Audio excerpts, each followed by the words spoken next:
Hello and welcome to 20 Minutes with a Professional. I'm Alyssa Spradlin and I'm here with Samantha Schwarze, who is an Associate Principal and Director of Urban Design with Overland Partners. Welcome, Samantha. Well, thank you for having me. How are you? I'm good, thank you. Thank you for joining us. Let's just start with a little bit about you. Can you tell us what you like to do for fun, things like outside of work?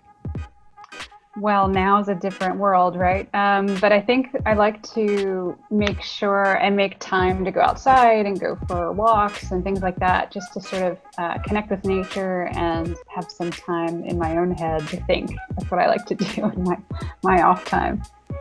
That's nice, like the outdoors. Yeah, definitely. Is there any place like you like to travel or anything like that? Well, I do love to travel and ordinarily try to make sure that I travel a few times per year. So this year is different for everyone, but traveling is definitely one of my things that I really enjoy doing. Is there a favorite place that you've been? Well, I had the opportunity to live overseas in Morocco, which was a really great part of my life. When I first got married, my husband and I were living there. He was working at the U.S. Embassy in Morocco, and so our time there was so memorable. It's definitely one of my favorite places I like to travel to, and we've been back since. We've been back a few years ago. Another place that I've had the chance to travel to through work is China. I've been there probably 10 times and really enjoy traveling to China. Any place that's very, very different from the US is super memorable and totally captures your sense, and you're literally transported to a different cultural experience. And I think that's what's so great about travel. Yeah, that's amazing. Can you please explain what exactly you do at your job? Well, and that's not an easy thing to explain, but I am an architect by training. I'm also an urban designer. So that means I went back to school after getting my degree and license in architecture to focus on studying cities and how you can, through your design skills, how you can contribute to making cities better places to live, more socially equitable, more of a thriving community. And so I lead the urban design group at Overland, which means that the projects I'm generally focused on are either at the neighborhood scale or downtown scale or district of a city. And since I am an architect, we generally try to think about our urban design projects through the lens of architecture. And so at times we're able to get down to the architectural scale and focus on a building or a set of buildings. And really the urban design part is looking at the spaces between buildings, right? I think a lot of architects, at least when I was in architecture school, are trained to think about the building as an object, right? And making this iconic piece of architecture and wearing a cape and being an architect and bringing your design talents to the world. And I think more and more now, as designers, we're being asked to solve much more complex problems that rely on thinking about buildings very differently. And at Overland, we do that. We think about architecture very differently. We think about how a building can make your life better, how a building can transform people's lives. And to do that, we actually created our own tool called the human handprint, so that as we're going through a design process, whether it's for a building or for a set of buildings in a city, we're always thinking about the positive human impact that can come out of the design of whether it's a building or a city. And so I think more and more our world needs that type of thinking, less about how a building can be this fantastical object and more about how a building can serve the people it's designed for. Yeah, that was nice. That was amazing. What kind of jobs helped you get to this point?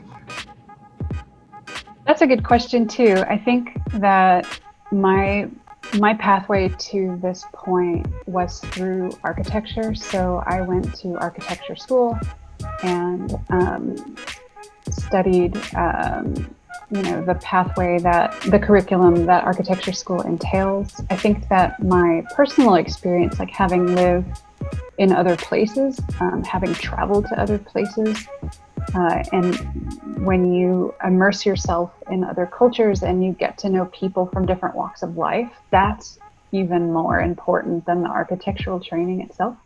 Mm-hmm. And I think that any job that put me in a totally different context outside of my comfort zone, that's where I learned the most. And I think that if one is pursuing, whether it's an urban design or an architecture role, I think it's important not only to pursue the curriculum path that gets you the license in that, but I think it's really important to pursue other subjects that open your mind to the world. And so, like thinking about, a student thinking about electives, or if you're in high school or college, what are some other things you might think about in addition to just the requirements, things like geography or a foreign language, or thinking about sociology, anything that's really pushing your thinking beyond your own experience and building your own skills in empathy to really understand the world around you. I think that's really important to do. Okay. Was there like a favorite one that pushed you out of your comfort zone? I think that anytime I'm out of my comfort zone a lot, and I think that's a good thing, because anytime you're out of your comfort zone, you're learning, or you have the opportunity to learn, and you can grow as a person and as a professional. So anytime, a lot of what I do in urban design, we are engaging with communities, and we're engaging with stakeholders to talk about their neighborhood, or to talk about a public space, or to talk about their city. You have to remember that even though a lot of people are expecting you to show up and enter the room as the expert, you have to remember no one knows a community or a city or a neighborhood as much as the people who live there. Mm-hmm. So you have to use your skills and your expertise, but in a really, really humble way. And so at times that can be uncomfortable. And I think at times you can talk about topics that are really uncomfortable. You can talk about how a neighborhood or a city is not socially equitable for everyone. You can talk about how a new building design, for example, might not be for everyone. And so you have to be confident, know that you're there to listen. One of the phrases that a friend shared with me is listening loudly, and making sure that you're using your expertise to draw out the bigger expertise from the community around you, and holding that conversation in a way that everyone feels heard and can share their voices can at times be incredibly beautiful and incredibly uncomfortable at the same time. And I think they're really important conversations that help shape cities. And so we always have to be brave and enter that space and allow it to sort of shape the design moving forward. Yeah, that's well said. What made you realize that this is the kind of work you wanted to do, and when did you realize that? So I mentioned I studied architecture, and I got a degree in that and got licensed in that, and was working in architecture firms for about 10 years. And I think I was on, probably the 10th big high-end residential house, and working for a client who had enough money to spend on expensive things in the house. And it was after my living abroad experience in Morocco, where I experienced being with people that didn't have much, and I was at odds with what I was doing day to day and how I was spending my time day to day, designing high-end homes for like single people, right? And or a couple or whatever, for like a whole year. I'd spend my time doing that, and I realized that that I'm trained in these ways of communicating with people, and I'm trained in design and have capabilities that can contribute to solving bigger issues and serving more people. And so it was probably about 10 years into my architecture career that I realized I wanted to go back to school to study design and really build on my living abroad and build on my experiences in other cities to open my head to learn more skills about how do you translate design thinking into solving bigger problems, kind of at the urban scale. So it was probably 10 years ago that I realized that's what I wanted to do. That's crazy. Where did you go to college, and what was your favorite part of pursuing this degree? So I studied architecture at Syracuse University, and that was 20 years ago.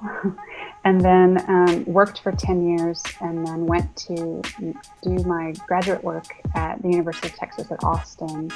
I think both of those experiences had a lot in common, but what I liked best about each one is that at Syracuse and in architecture school, it's a very intense form of study. As an undergrad, that was the way I went about it. As an undergrad, it's an extremely intense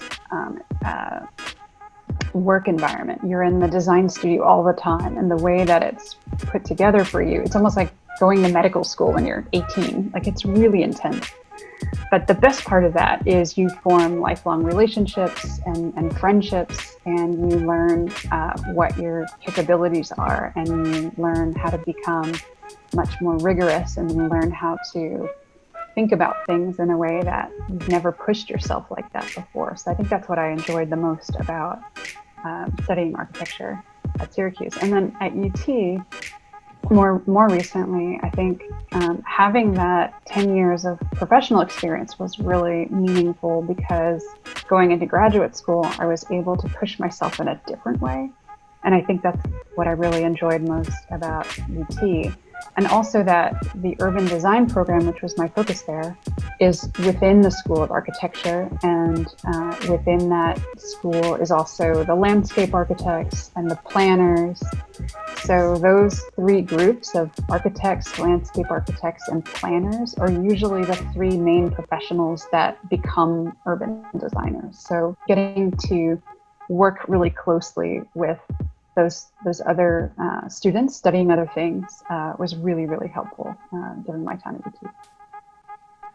UT. So what would you recommend a student to study to get into this line of work? So I said I was an architect, but I'm also an urban designer. So a lot of folks, if they know you're an architect, they're like, oh, I wanted to be an architect, but I'm really bad at math. I was always bad at math too. And you might expect me to say, study math, study science, like all the STEM stuff. And I think that's important, but I think what's even more important is arts and geography and sociology and psychology and I mentioned foreign languages. I mean, anything that's really making you think about people and the world and different cities in different ways. So urban history, even, something where you're able to make something, right? I know that your school has like robotics and shop stuff, and anything that I think allows you to experiment with creating something with your hands is really, really good. Of course, art, you're able to do that as well. Sculpture, anything that that requires you to articulate an idea is, or an opinion, political science. So I think I've listed every subject on the planet. Apologies for that. But I think it's important to have a well-rounded way of thinking, so that, like I mentioned earlier, I think the world is moving away from the black-caped architects that create singular buildings that only have meaning in and of themselves. We're moving away from that model and requiring skills in empathy and world understanding and skills in listening and skills in what makes a community tick, whether it's their own history that's different from what you learned in school. Mm-hmm. Many of those skills we need more and more. And so it's almost like, as a student of the world, you need to sort of expose yourself to more of those things that allow you to think in those ways. And of course, math and engineering and science, those are important for sure, because you have to, buildings have to stand up. But it's really these other subjects that I think help round us out as people.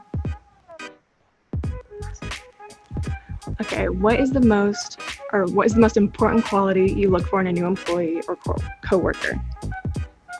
The most important thing I look for is drive, and when someone is, even when they're not sure how to do something, the characteristic they have is, we're going to figure this out. I think that is so important to have, more so than, okay, we're hiring this person because they've got every skill we need, right? You can learn skills, but if you've got integrity and drive, you can really do an incredible amount with those characteristics. And I think those are the most important.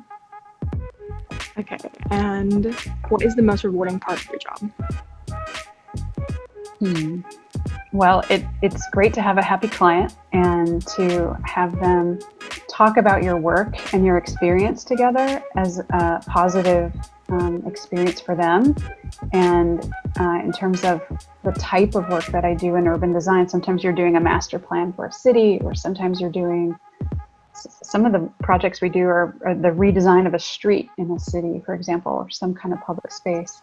If that client feels they know exactly what they need to do next, and everyone is in agreement with how to go do it, that's so rewarding to know that you helped. And it's like, it's not to say I did that, but it's to say I helped this client do that, or I helped this community do that. That is incredibly rewarding. Mm-hmm.